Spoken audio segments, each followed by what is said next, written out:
Monsieur Aline Ndoye, ministre de l'Environnement, du Développement durable et de la Transition écologique, a présidé l'atelier de restitution des résultats de la 28e conférence des parties à la Convention sur les changements climatiques COP28 qui s'est déroulée à Dubaï.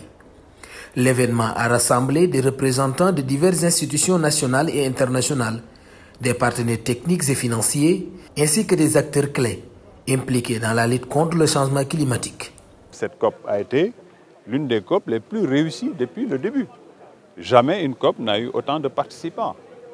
Jamais. De l'histoire de ces COP, on est à quoi? 97 000 participants. Avant les COP, on parlait de 36 000, 40 000, 50 000 au plus. Donc ça veut dire que tout l'intérêt qu'avait cette COP. La COP28, Forum mondial décisif sur le climat, rassemble les décideurs de tous les pays pour aborder des thématiques cruciales telles que l'atténuation, l'adaptation, le financement et les pertes et dommages, avec un appel unanime à la prise de décisions fondées sur la science. La COP, c'est d'abord ces thématiques. Et la COP, c'est cette diplomatie climatique qui permet de regrouper les principaux décideurs. Et là-bas, il y avait tous les pays du monde, tous les décideurs, pour justement, pendant cette COP, arriver à des consensus forts et surtout aller vers des solutions. Parce que les problèmes sont connus. La science est très claire. Le rapport du GIEC est très clair. Nous savons aujourd'hui quels sont tout ce qui nous menace et nous savons qu'est-ce qu'il faut faire pour stopper cela. Maintenant, c'est comment, comme disait le président de cette COP, toutes les décisions que nous allons prendre, elles doivent être basées sur la science. Toutes les décisions. Parce que la science est au moins à équidistance par rapport à nos positions peut-être catégorielles et autres.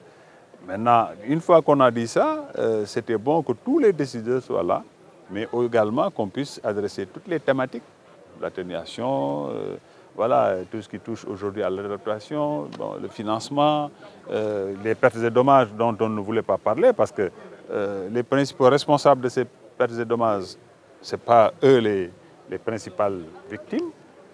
Et en même temps, ces pertes et dommages, eux tous, ils savent que c'est énormément d'argent qui pourra faire face à cela. Le lieu de la rencontre a revêtu une symbolique particulière, offrant une opportunité cruciale pour démystifier les causes du problème, notamment en montrant que les solutions résident dans la gestion de l'exploitation plutôt que dans l'acquisition directe de celle-ci. Le lieu en lui-même, pour moi, était symbolique, parce que aller là où tout le monde prétend que justement ça fait partie des causes principales, que cela même arrive à vous démontrer parfois par la science que non, la cause elle n'est pas là. Ce n'est pas au niveau de l'exploitation elle-même, mais c'est peut-être au niveau de l'utilisation de ce produit, etc. Et comment nous, au niveau de la science, nous comptons faire pour qu'au niveau de cette exploitation-là, on puisse aujourd'hui capter tous ces gaz qui sont nocifs, etc. Donc c'est important qu'on puisse se rencontrer. Malgré les défis logistiques et climatiques, les collectivités territoriales ont affiché un engagement louable lors de cette COP, marquant des avancées significatives, bien que l'aspiration à davantage d'ambition demeure présente, soulignant ainsi la nécessité de s'inscrire dans le temps pour atteindre les objectifs fixés d'ici 2030. Les collectivités territoriales, il faut saluer leur engagement. Cette année, il y a eu un engagement très affiché des collectivités territoriales. Tout ceci, dans ces rencontres-là, nous permet aujourd'hui de faire des pas en avant.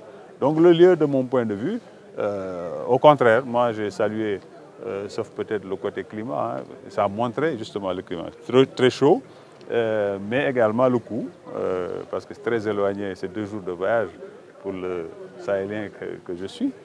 Ben voilà, mais c'est une belle COP de ce point de vue-là, qui a marqué quand même des avancées.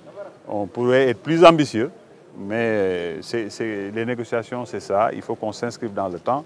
Des engagements d'ici 2030. 2025, nous devons revisiter toutes nos CDN, les réadapter par rapport à cette trajectoire-là.